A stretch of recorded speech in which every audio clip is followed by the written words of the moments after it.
I guess we are live, and Scott has been wrapped up in some mail order here. Go ahead, tell us what you got there, Scott. So I through my work, I got $200 worth of Amazon credit, or not credit, but a gift card, $200 gift. And so I've been ordering a few things here and there. And I got it in my head that I wanted to read some of when I was a kid, I used to read novelizations of movies. And I thought, man, I would love to. I found out the Spider-Man, the original Tobey Maguire Spider-Man novelizations were written by Peter David. And I thought, man, I'd like to read those. And so I found one locally. I ordered one off eBay. And then there was one the first movie, there's tons of them out there. And so I bought one. It was listed as good shape. So it was listed. Okay. And described itself. Yes. So this is the book I get. This is not bad, but the cover is tore. The first page is tore. Yeah. It's tore down here. The pages are, folded, but that's not that big of a deal. On the back, it's bad. It's got a sticker on it, but that'll come off. But the worst thing is it's got something blue and sticky here on the spine. Yeah. Like, no, this is good. So, and then, it's just, this is poor at best. Yeah. It's in pretty bad shape. I think I paid $6 for it.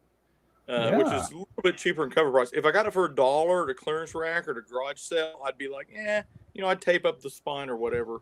This is going right back.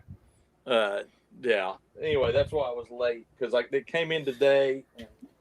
And you got that from who? Who did you get that from? eBay? I got it from Amazon. Okay. But it was used. Oh, yeah. It's Golf Book something or another. I'm going to leave him a bad review. Okay. Well, because it's not as described. Yeah. I mean, to me, if the cover's tore and it's got something sticky on it, there's no way it's a good book. Yeah. They sell them as adequate, and I bought adequate books, but adequate, like I said, if I paid $1 for it, I'd be like, okay, it's a reader copy. Well, make sure you aren't doing something dyslexic like me, and make sure that you reread how they read it. Okay. I read it before I set off the thing. Okay. And because I thought that's like, did I click on the wrong book? Yeah, I've done that 100 times. Absolutely sure I was in the right, and then I'll look at what I ordered, and it's like, it clearly says that I ordered the queen size instead of the twin or whatever, I have done that a few times, but yeah. Anyway, so I want you. Hang on just a second. In my quest to buy these books, I came across something else. Okay, let's have a look. Grab a few things out of my backpack. All right. Scott is making a backpack trip. Yeah, my backpack was in the office. So Michelle and I last weekend weekend before last actually, went to some flea markets around town, and one of them had comic books and stuff. One of the things they had was books. Right? And they had these novelizations of Marvel comics. And the I was kind of looking at, because it was an X-Men book, but it was written by Christopher Golden, who's written some Hellboy stuff. And I have a Daredevil book that he wrote that's pretty decent. And so it was, his name on the spine caught my eye. So I looked at the book, but it was part 2 of 3. And I thought, well, that sucks. So when I went home, I looked on Amazon, and they've collected it recently. It came out a couple of years ago as a collected. So it's thick as a brick, but it's all 3 books. Wow. And so I've been reading this. And it's you're going to read that, huh? Wow, amazing. Well, I've had it for 2. I'm 83 pages in, so I think it's going to be a quick read, I think. Very cool. But it was written like in '96, I think, and this is like straight up '90s X-Men. It is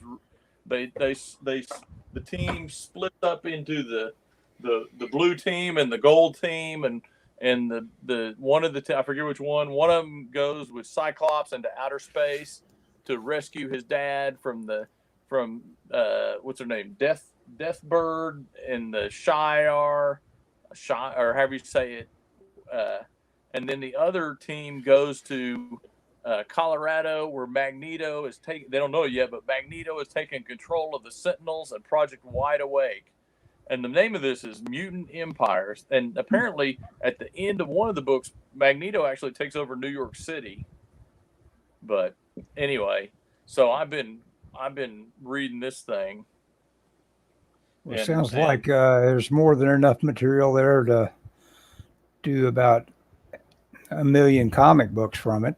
Well, that's yeah, no doubt. It's like I said, it started because when I was a kid, I used to read these movie adaptions all the time because I didn't go see very many movies when I was a kid.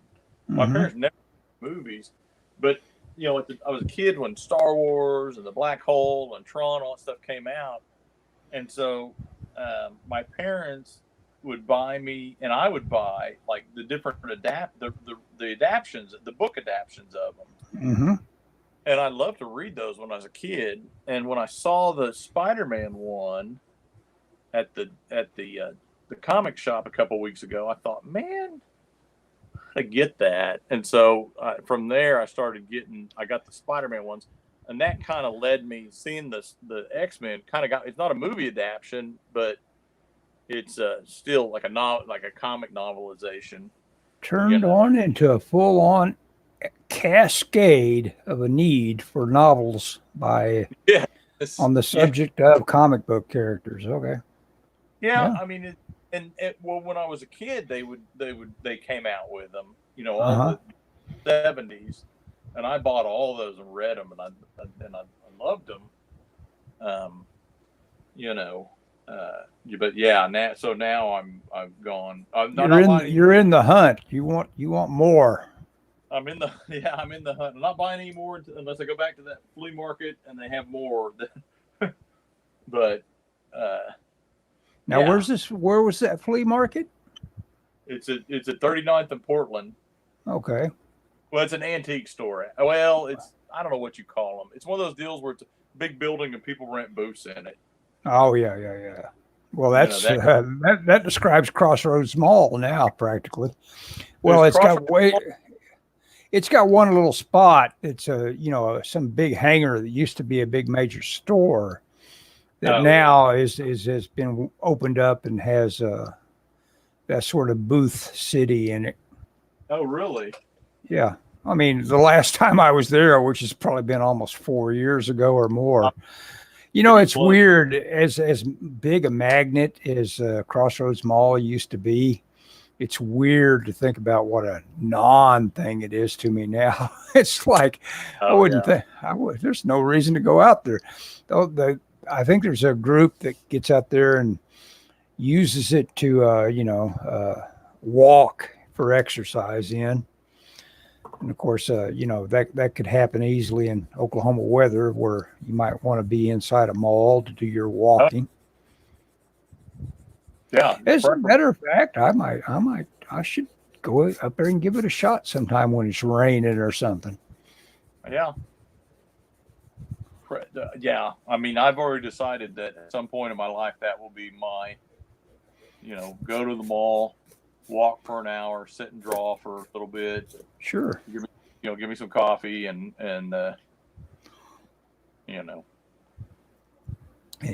you're happy. Well, I'll show you what I've been up to. This is my interlibrary loan that came through. That is Psychology for Screenwriters and building conflict in your script. And I'm only on page like 27. I decided I like it so much. I've already bought my own copy. So that's on its way. And it's one of those things where I do want to go through it with a highlighter and make sure I do really absorb it, because, and I labeled this episode Bumper Sticker Wisdom. This guy is the bumper sticker summation of psychology, which I think I took one course and learned a couple of things about how awful people are, but you know, I needed more. Everybody needs you know, that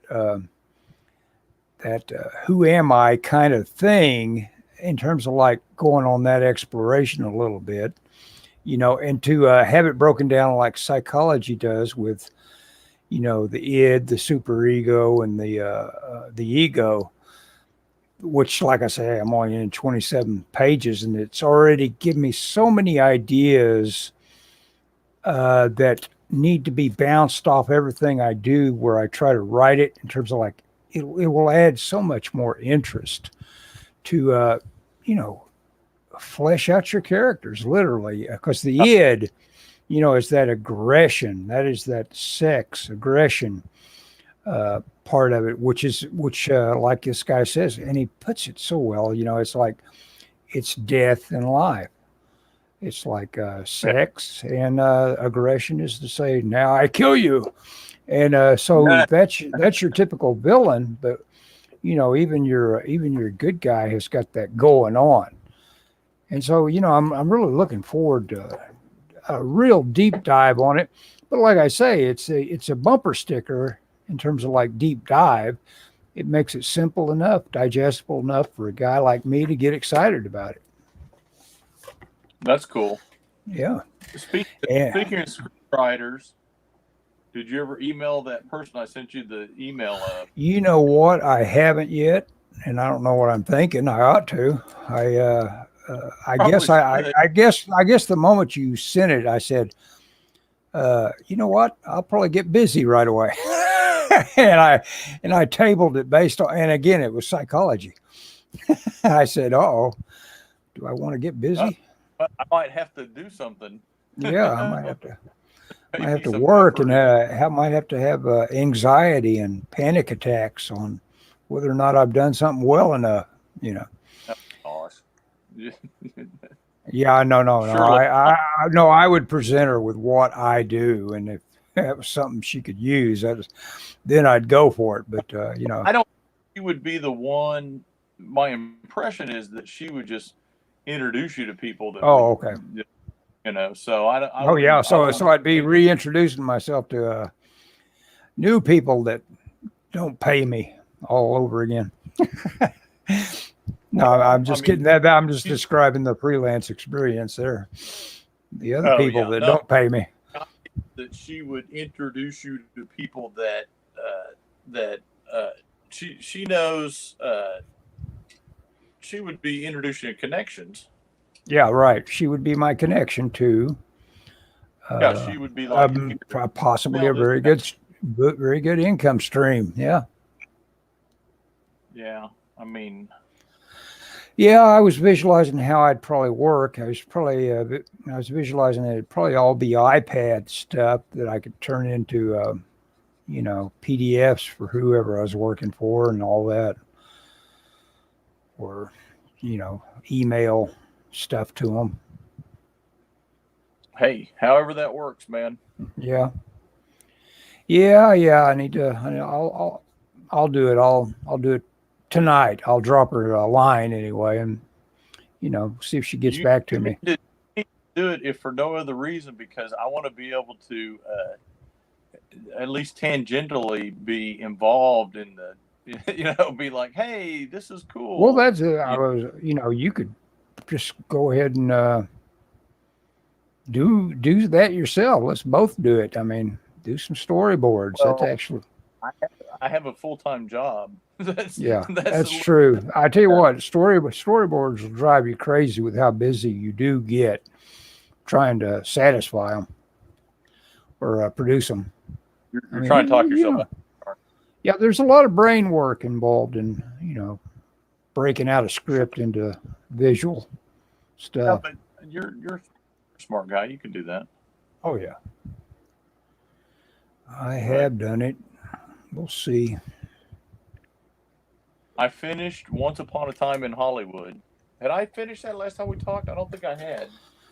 Probably not. Go ahead and talk about that while I go get my my coffee. Well, I want to hear it too. Talk about what you're doing there, and then talk about Once Upon a Time in Hollywood, because I just read something about it. Someone gave it a good review on one of the things I have that arrives as a regular thing on email. What do you call that? Okay. Updates where you're plugged into newsletter? somebody. Yeah, a newsletter. Okay, I'll be back. Okay.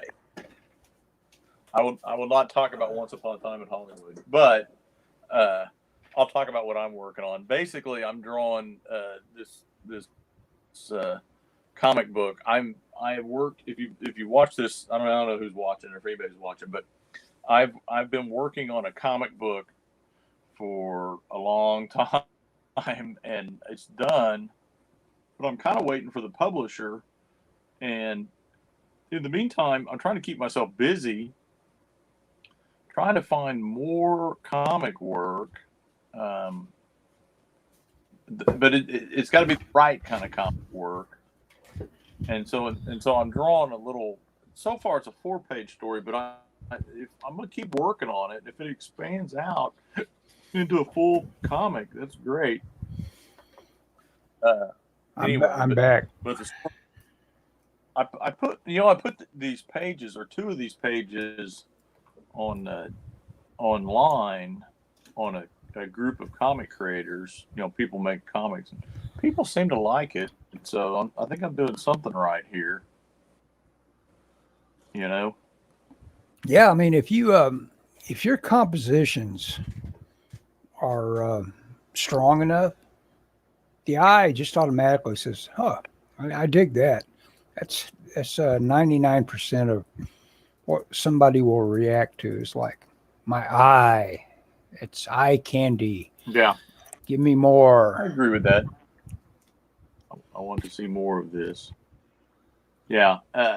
Whereas if you make somebody work too hard, now there's some people that like hyper detailed stuff that I consider working too hard to glean what they're up to. But some people like it. They say, I like that. There has to be some appeal. I think hyper detailed stuff appeals to people because people like looking at artwork that looks hard to make. Yeah. Yeah. There's something. And I think. And obviously, it doesn't have to be hard. The Rococo, I guess, I mean, that stuff exists. So, I mean, obviously we like the idea of, and I used to have a job where I did a scroll work on collectible guns and knives, which is just all involves, doing acorn leaves all intertwined and running all along the thing with a bird dog worked into it or something like that. I do a lot of that work. My company recently got a contract worth $8 million a year with the American Quarter Horse Association for merchandise awards. That's what my company does, is they make awards. And my department, or one of my departments, is going to be making belt buckles. Oh yeah, with all that scroll. And I had to draw the prototype, and I was matching something, and I literally had a postage stamp, maybe not even that big, size illustration to draw from, and it about drove me crazy because I'd take it to these meetings and they'd pick it over with a fine-tooth comb, and it would literally be like, well, here you went like this, and it should have went out, and then it was like, I mean, it was, but I mean, I don't mind that because it's not, it's the job requires that. This particular, we're trying to really wow them, and so I don't mind, and I have nothing to prove in this deal just because of my position, but it's one of those deals where it's like, I'm the boss, but I'll do it because I don't want any of my employees to have to deal with this. I'm not one of those bosses that pawns off everything they don't want to do or anything that's difficult, because first off, I feel like it's probably easier for me because of my experience, and it's probably easier. And I mean, I'm not trying to brag, but I have a better eye than even some of my 3D people. Even though they know the 3D stuff, I'll look at it and be like, well, you need to switch this up and do. I mean, today I had to. I mean, that's a big part of my job, is looking at other people's artwork and going, well, this needs to be tweaked a little bit, and it's not fun because sometimes people don't want to see you when they know you're going to make work for them. But sure. It's going to get cycled around and redone and done and redone. Yep, you got to get used to that idea.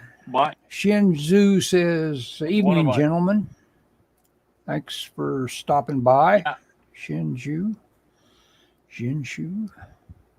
One of the things that happens to me quite a bit at work is there'll be an order that cannot get, for whatever reason, can't get approved.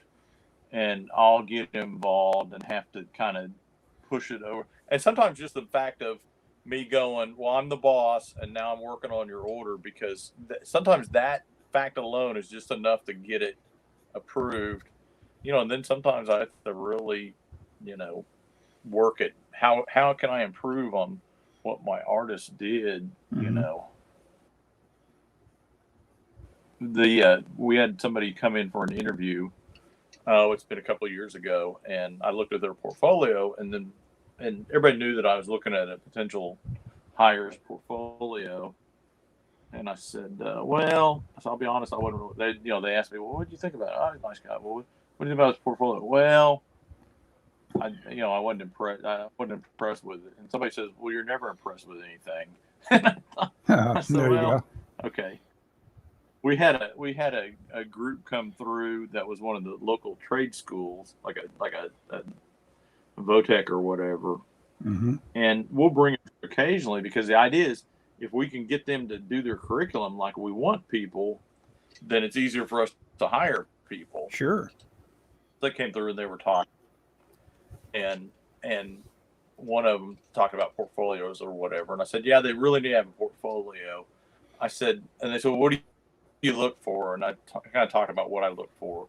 And I go, I'll be honest with you, I don't go in it thinking that they're going to blow me away, because I'm not going to get blown away. And they looked really offended. Like, well, we'll send you the student and his portfolio will blow you away. And I'm like, probably not. Send me one that has some basic skills and I'll be happy. But, and again, we're talking about, these are artists entering the market. Sure. This was not artists that have been working for years. Making the mistake of entering the market. They, learn to code. Learn to code, kids. Yeah. Or for that matter, just get good at international sales. I was there was a guy I was watching on YouTube that was zipping all over the place. He's a car nut, but he apparently makes Thailand a big central point of where he goes for the enthusiasm for these, little, I guess, unique kind of Japanese cars that are, that you use for all that tricky racing they do and all that. And so he just, it's fascinating. For one thing, his fearlessness. Everywhere he goes in Thailand, it's like, he obviously, these are obviously great, cordial people, because he's just going all over the place. He,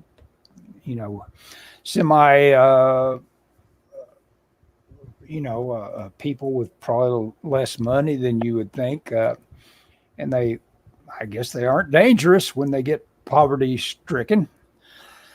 And he's just all over it. But it was fascinating to look at as just a cultural thing, Yeah. I'm not being very If you articulate ever, about it. Yeah, go ahead. if you ever find yourself with any leftover, what is it, Canopy? What's the library video thing? Canopy and Hoopla. Okay, if you ever find yourself with any leftover Canopy rentals, watch something called Ghost Box Cowboy. Okay. It's Oh, well, about you know what? I started on that, and the fact that it was kind of like dropped out of. half real and half dramatized kind of threw me a little bit. I guess I ought to go back to it. Yeah, it's interesting. It's about a middle-aged guy who is, I think he's a Texan, but he basically reinvents himself, and he kind of invents this over-the-top personality. Mm-hmm. And he goes to China to try and fund these things called ghost boxes, which are a box that allows you to speak to dead people. You know, and it's very if you have you seen Lost in Translation? Yes. With Bill Murray. Mm-hmm. It's At similar one to time. that. It's kind of a fish out of water story, mm-hmm. but it's more the dark side of that. Mm-hmm. You know, I'll have to give that another chance. Yeah. I would. I can't say. I wouldn't say. Oh, go out and buy the DVD or whatever. Mm-hmm. But I mean, if you, like I said, if leftover Canopy rentals, it's interesting. I think. Yeah. The thing I forgot I was going to say about the Thailand thing. I could be over there today apparently with no problem whatsoever. The job that's always open for anybody that wants to show up, and that's teach English. And not like and it's not like you have to be a good teacher or anything. You just have to know the language yourself. And you don't have to know. And the other thing that seems like it would be obvious to me is I'd have to know Thai, but apparently not. It's like, they just say, yeah, if you can speak, come ahead. You want to. Hey, that's how CB Cebulski got his start. He went to Japan. He was a Japanese major in college. Oh, that would make him very useful. Yeah. Oh, yeah. Right now, if you knew Korean, then he went over. You could write your ticket. So he went over to Japan and did a year abroad kind of thing. And when he was there, he knew Japanese, mm-hmm. but he knew he would go to all these comic conventions, and he met all these Japanese manga creators because he's a big manga fan growing up. Mm-hmm. In addition to American comics, but he kind of became like the crazy gaijin that goes to all these comic conventions, and everybody kind of knew him. And after he graduated, he spent, I think, another year over there teaching English, and then he got married to a Japanese woman, and then he came back to America and started importing manga. Mm-hmm. And then when the manga boom hit in the 90s, Marvel hired him and Ben Dunn to work on their mangas. They did the Marvel manga verse, and he wrote some. Dunn wrote some, and I think they were both editing, but I'm not for sure about that. But out of that, the people at Marvel really liked CB, and so when that whole thing collapsed, they kept him on there. There you go. Made him an assistant editor. That's 90% of it. You gotta. And now in Marvel, do people like you? Do you get along? Do you get along well with likable. People? Are they glad to see you coming? Yeah, that sort of thing. Oh, that's opened more doors for me in my work. I had somebody tell me the other day, because one of the things I have to do at work is I have to give people bad news, and like, hey, your product is not going to get made on time, or I get involved with this, how we solve these problems, and So when I took over our sculpting department, they were out of a different building. There's like 8 buildings at my work. And through that, I got to know the division manager for their old building. And he told me, and I didn't know him, but I just kind of went over and got to talking to him and stuff, and he kind of gave me grief about stealing his a department from him and this kind of stuff. But he told me, he goes, and then we had something that had gone, bad, and I was over there, and I said, man, I hate to come over here and hassle you. He said, no, I love to see you, because I know that when you come over, you're not going to dump something on me. We're trying to solve it. You're easy to get along with, and so makes a difference. Sure. Nope. What am I working on, Shinsu? What are you working on? I'm doodling. I'm just making a guy that's a native chieftain, I guess. About to have The Naked Prey is a movie I always think of when I do something like this. That movie was such a shocker. I mean, you're talking about a kids matinee, and these poor guys are captured because they insulted the chieftain, and they're brought into the. They could have got along just fine, but Cornell Wilde didn't insult them in some sort of important way. And plus, they like his fitness level. They clap his muscles several times and look him over real good. So he's going to be a little. It's hard to say it's done him some good, because what they're going to do is chase him. Of course, have you seen The Naked Prey? Because this is one of the Coen brothers' favorite movies. They claim, really? probably not even halfway sarcastically, that their ambition is to make a movie as good as The Naked Prey, which, when you think about it, it's almost all visuals. So it is pure in that way too. So it's really quite a movie, but it's got the shocking scene where these the guys that did insult the chieftain and the tribe are tortured to death in various creative ways.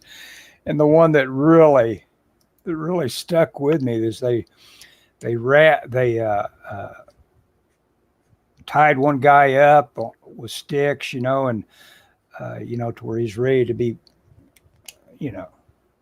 well, he's just restrained with having sticks, lashed to sticks, that holds his limbs still. And then they take dung and mud and whatever and just coat him with it, but stick a little reed in his mouth so he doesn't suffocate. And then they take the guy over to an open fire and turn him over it. So basically, they're cooking a baked potato, basically. Yeah. I just say they're cooking him, man. Yeah, they cook him, and but the fact that you can hear him scream is what rots your brain when you're a little kid. It's like, oh my gosh, that guy's still alive, that sort of thing. So when I was a kid, what freaked me out was, I think it was Tom Sawyer. Have you read Tom Sawyer? Yes, Tom Sawyer is a fun read. Yeah. Okay, so is it Tom Sawyer that Injun Joe dies in the cave and he Yes, it's the Injun Joe part. He gets lost in the cave. Yeah, and they put Tom Sawyer's lost in it originally, and then when Tom Sawyer gets out, the townspeople put a door on it so kids can't get in. Yeah. Mm-hmm. And then at one point they realize Injun Joe is gone in there, and so they go and take the door off, and he's dead with his eye pressed up to the crack between the two doors, so he could see freedom, but he couldn't get there. Yeah. And as a kid reading that, freaked me out. Mm-hmm.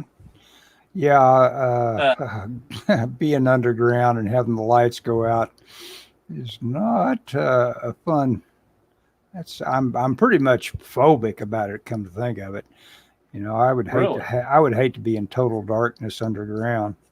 It would be buried, I guess. I guess that's probably one good reason to be phobic about it.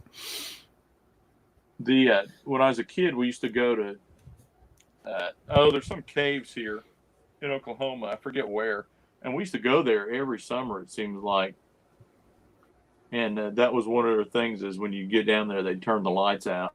Yeah. Okay, this is what it's like, And I wasn't too crazy about that as a kid. It's pretty much total darkness, Oh yeah. You can't get Sinzu darker.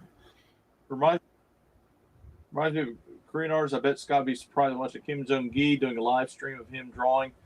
His YouTube is called Super NA. I have seen Kim Jong-gi multiple times. I've seen him live drawing.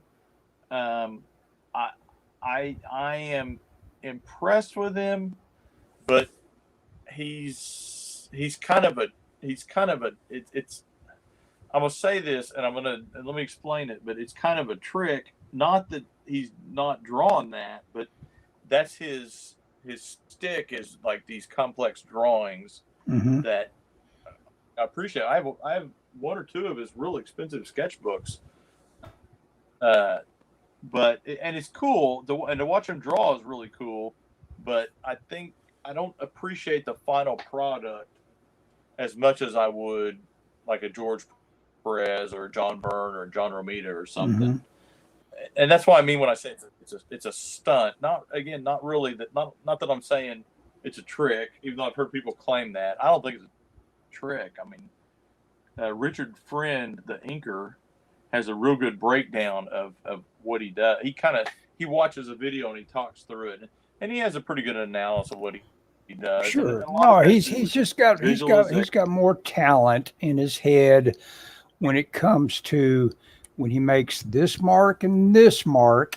He knows he's got his proportion. He's done his measuring.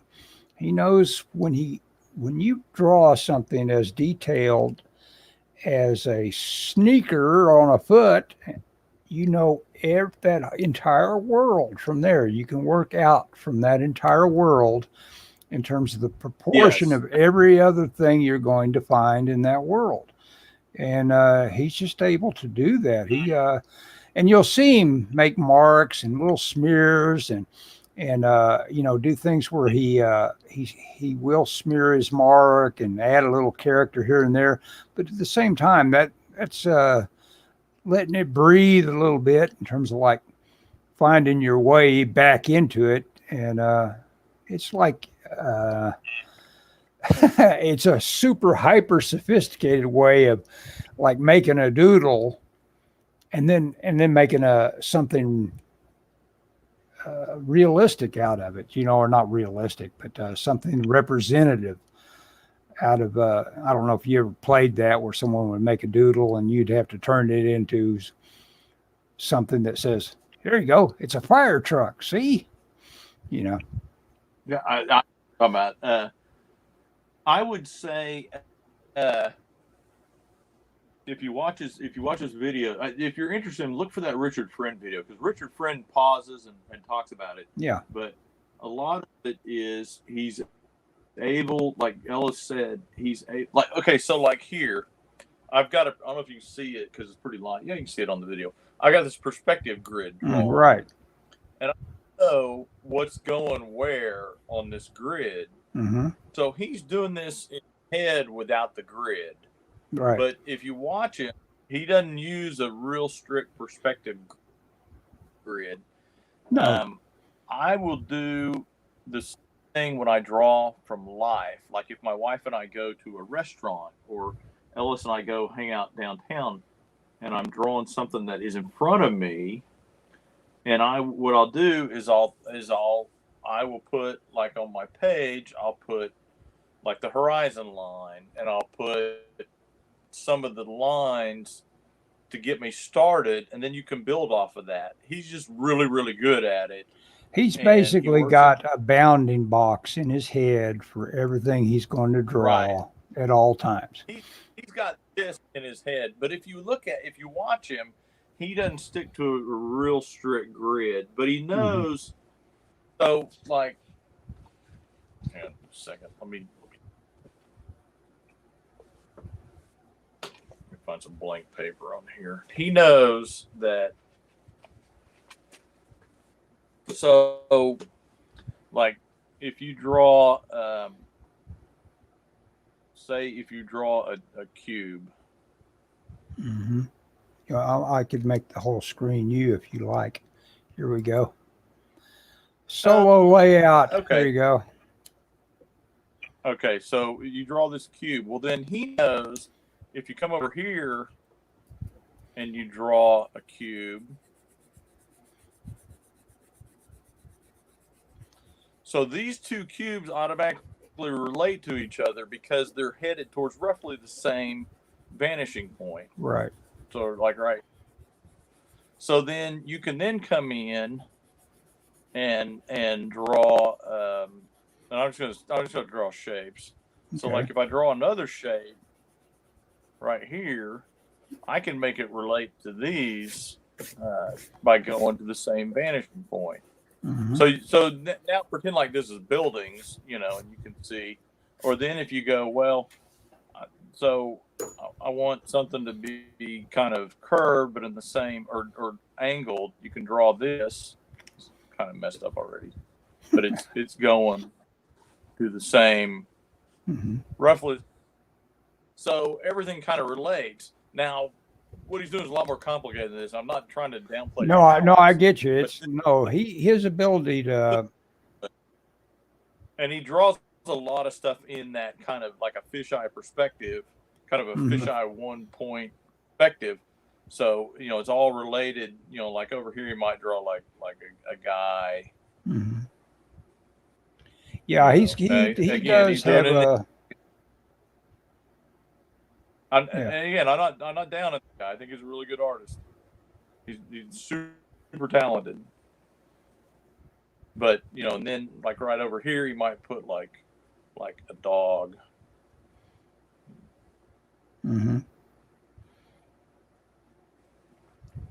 Terrible dog, but he gets it by keeping it. He knows enough about perspective that he can kind of eyeball it. It all kind of works together. And so okay, so like, let's see, I'll do.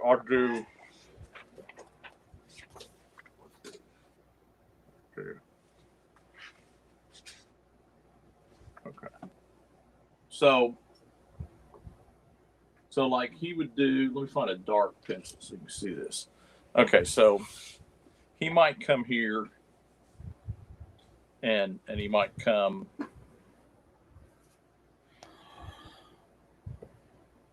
And this is going to be rough because I'm going to do this quick. Okay. He not that he doesn't work quick.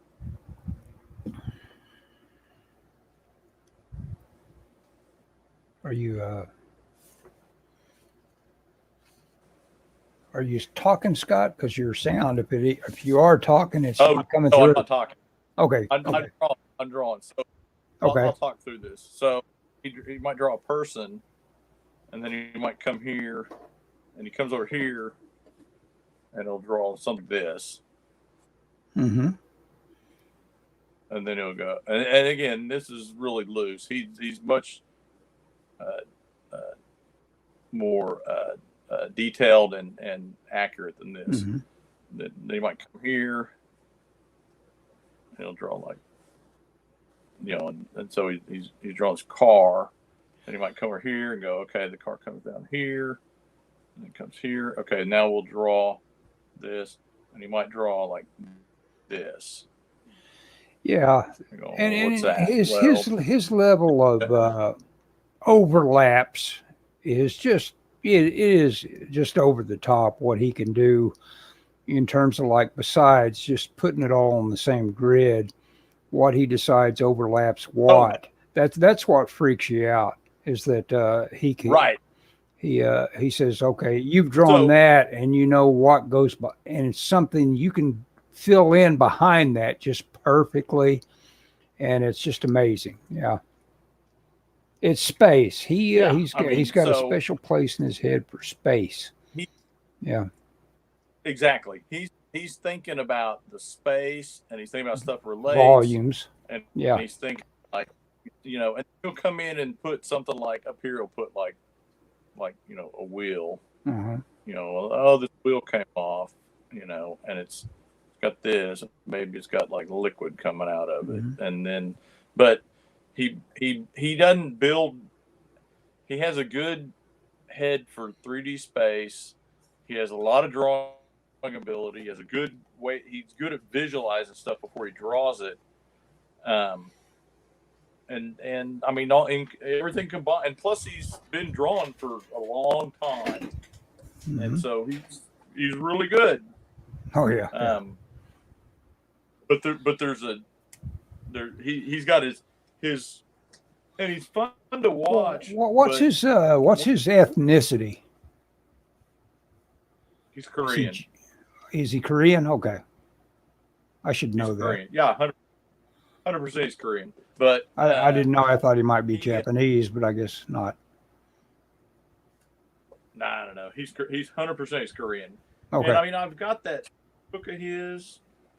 I forget what I got one or two of them, but it's kind of one of those deals. And he's put out a bunch of them. All of them are over $100, and that one is cool. But to me, once you've seen a sketchbook's worth of material, there's not a whole lot new to see in his stuff. And his style, I don't dig enough to be like, oh, he's one of those guys. I don't know. He's got a real noodly ink style that's like, it's cool, but it's not enough to, his how he puts the picture together and his live drawing, I think is his niche. We'll call it a niche, not a stunt. It's his niche, and to me, it's like, okay, once you see it, it's like, okay, that's cool, and it's fun to watch. I mean, I'll put them on and kind of watch them while I'm drawing and stuff. Yeah, I think if he hasn't thought of it already, should think of it. He should be the kind of guy that gets a locals account, and considering that he, gets paid to come in and entertain doing that, he should do it with a crowd that's paying him, $50 a year. And if you get 30,000 people paying you $50 a year, you're a millionaire. So he may already be a millionaire. I don't know, but I doubt it. And I don't know what his I'm sure, he does these huge drawings, and I'm sure at this point his notoriety has gotten big enough. I mean, he may be making more than that on YouTube views, Well, this whole thing about having your whole business just blow up the moment YouTube gets angry at you. That's what the locals is for, and why it's going to continue to grow. People saying, okay. Well, I think he's going to be just fine. He's not talking about politics. Yeah. He's not even talking in English. He's just making YouTube isn't going to do anything to him, I don't think. Yeah. He's in no danger of the wrath of YouTube, I don't believe. Now, you never know, but the wrath of YouTube, yeah. Well, yeah. Never mind, I won't get I automatically started to get political. Well, yeah, that's because that's how your brain is orientated. Sure. And that is mind control. Speaking of, how's it? It is basically, I think of all the things I've been brainwashed about, and only, when you come to the realization you've been brainwashed about this or that, it really kind of makes you angry. Who are you angry at? Oh, well, I'm angry at seeing as how what a dud George W. Bush has turned into in terms of like being pretty useless to conservatism. When I think now about, going in. He was useless in office. Yeah. Oh, yeah. His live streams have an average of 200 to 300 people. Yeah. It's. Oh yeah. Yeah, and please don't misinterpret any of that as saying he's a hack or anything like that. I am not saying that at all. If you ever get the chance to see him live, you should take it, because he's a lot more. His work is a lot more impressive live, I think. I've seen recordings on that Proco channel. I think it's Proco, right? Yeah. The Draftsman. Proco, yeah, Proco probably sounds better. Proco, yeah. Something like that. Yeah. I'm sure that's it. Proco. So we had our dog do the 24-hour vet yesterday. Oh, what we were there for what for? Hours. What for? She has an infection. She had blood in her stool. So needless to say, my wife was freaked out. Mm-hmm.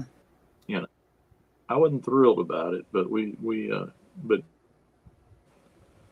anyway, we knew she wasn't feeling well. We didn't know it was quite that bad. She was supposed to go to the doctor today, but when Michelle saw that, it's like, nope, we're going now. And it's so horrible because you have to wait in the car. And so we waited for 2 hours before they came and got the dog, and then we didn't hear anything for like 3 hours, or it's probably about 2 hours.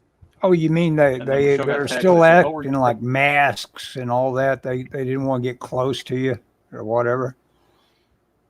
Oh, you couldn't get out of your car. Well, oh, really? So you could get out of your car, but you couldn't go in the building. You had to wait in the parking lot. And so we're in the parking lot, and there's people milling around. It's kind of a sketchy part of town. Yeah. Kind of. Not the worst, but it's pretty bad. And we're across from a weed store that just has streams of people going in and out. We were there till 2 o'clock in the morning, or almost 2 o'clock in the morning. Streams of people going in and out of the weed store. But the people milling around the parking lot, playing music loud. At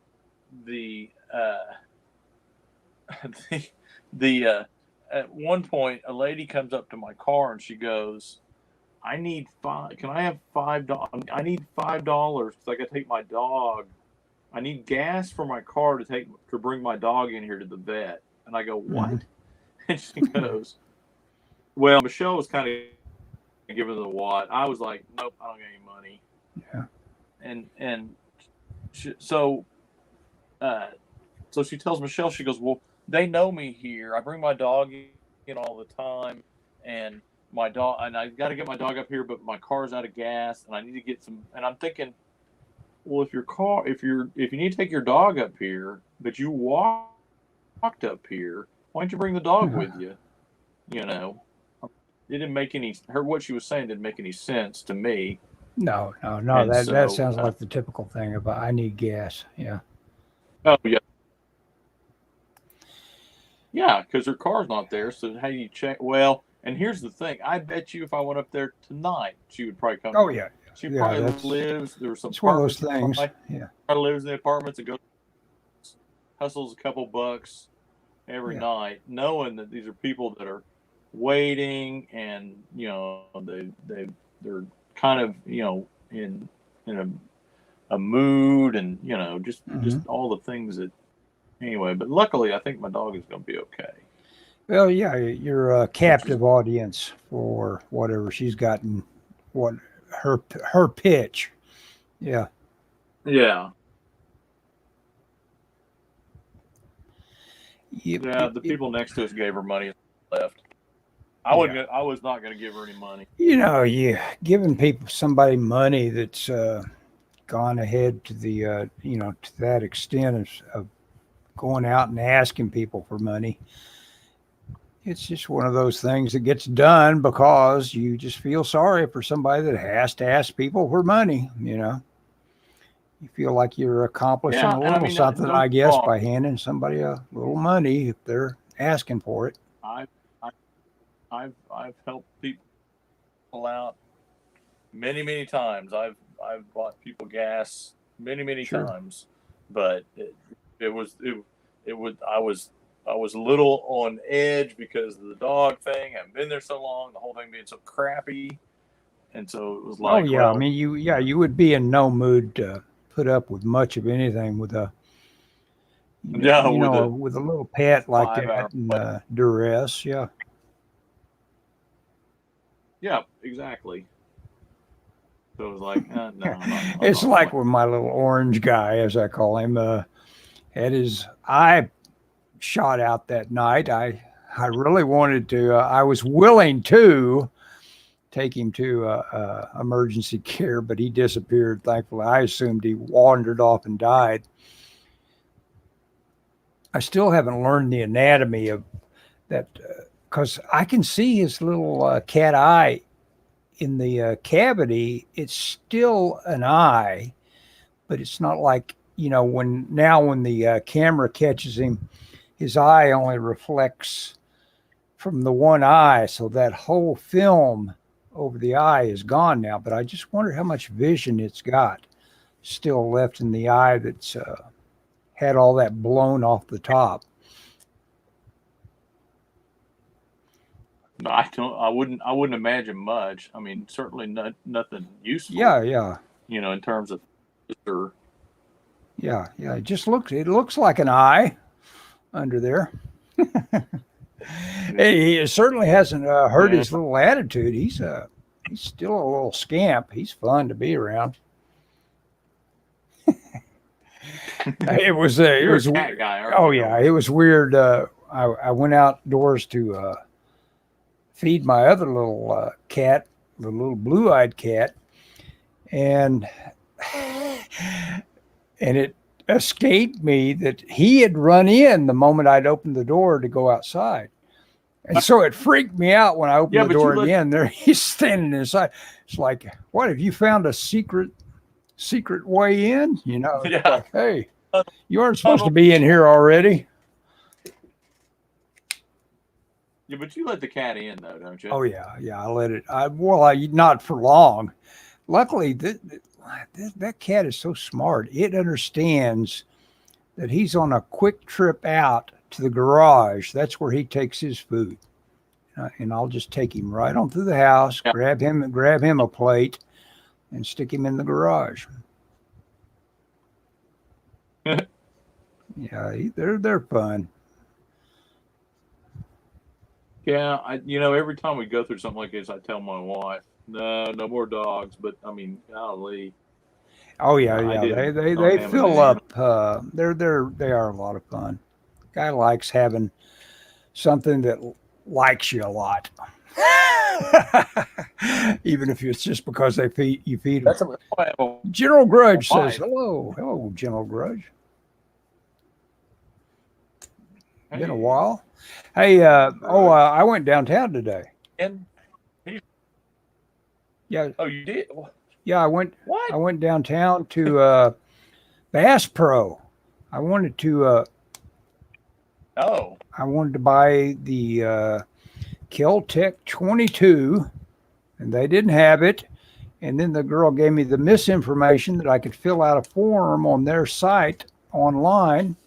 I never did find any sort of form. And then when I wrote them a letter saying, order this for me or something, they just wrote back and says, oh, we don't sell that one.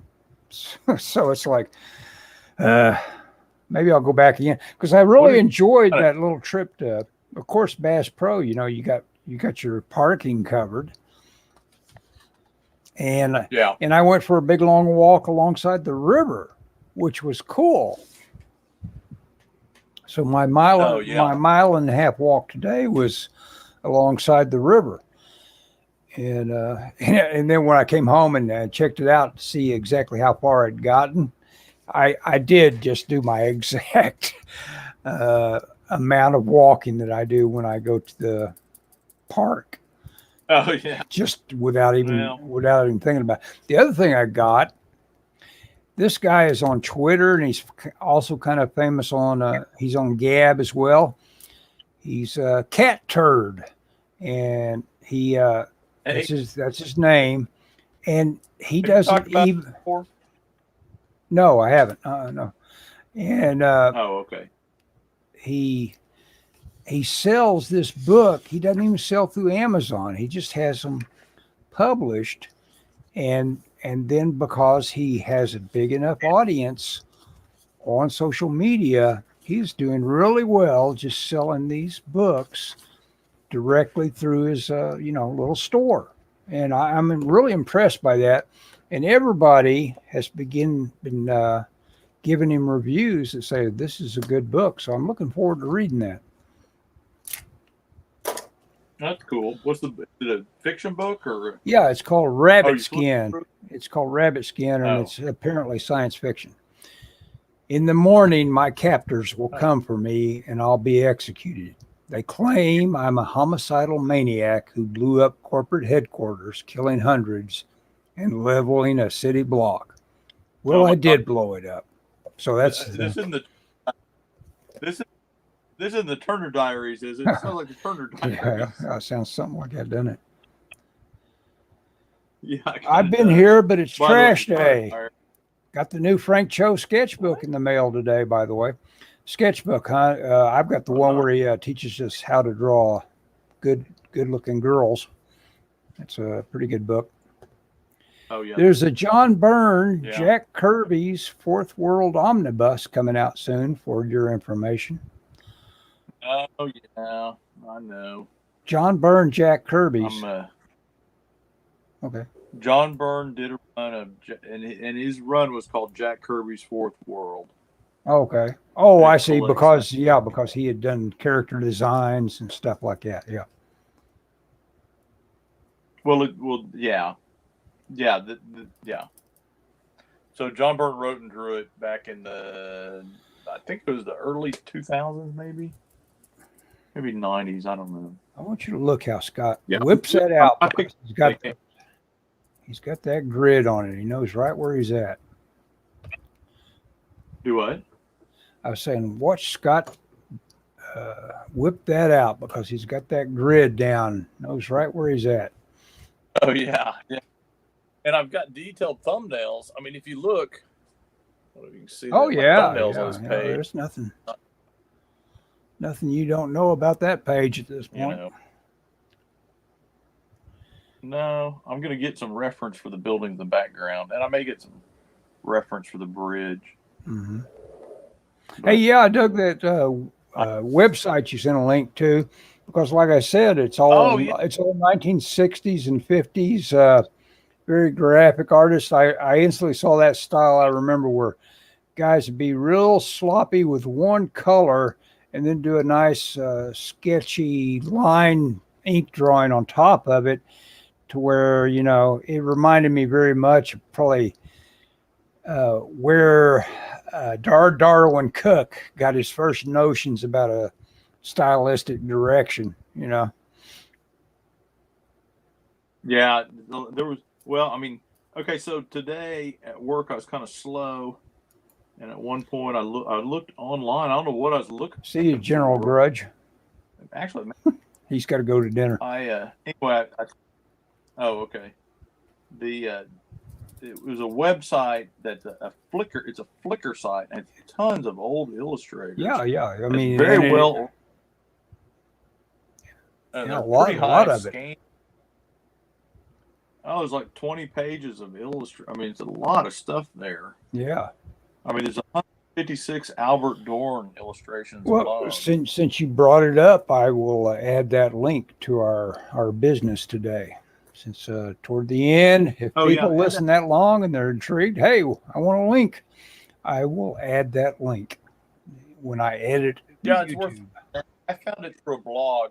There's some guy that was an illustrator like in the 50s and 60s that has a blog, and he talks about like different illustrators and stuff, and then he links up with images from this Flickr that this guy put up. Mm-hmm. But you look at that stuff and you realize how we're comparatively to the up until like the mid 60s, we're living in like the dark ages for artists. I mean, go look at the opportunities for artists in the 40s and 50s. I mean, every advertisement had paintings. I was reading, in fact, it was in Albert Dorn's deal. There was one of the images was an image from an interview with him, and I don't know what time period it was, but it had to have been in the 50s. he was saying he was doing color illustrations for these ads. He was making $5,000 a painting, you know. Mm-hmm. So one of the other pictures was a picture of him at his house.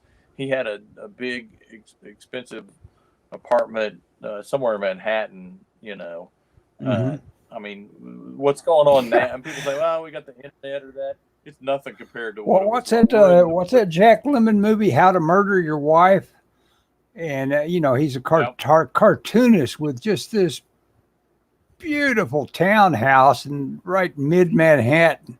It's like, you know, that'd be such a fantasy now to think that someone could be a cartoonist of any stripe and afford that much of a house, you know. But of course, back then, what? If you were the guy that writes Dogman, but beside that, I mean, I mean, and it's not. It's just there were so many opportunities. It was so well paying, and it was so highly thought of, you know. And people now act like, well, I got a Patreon, and I'm getting, you know, $1,000 a month, and they act like they've conquered the world. You know, it's like we're so not what the art world was. You know, of course your money bought more back then.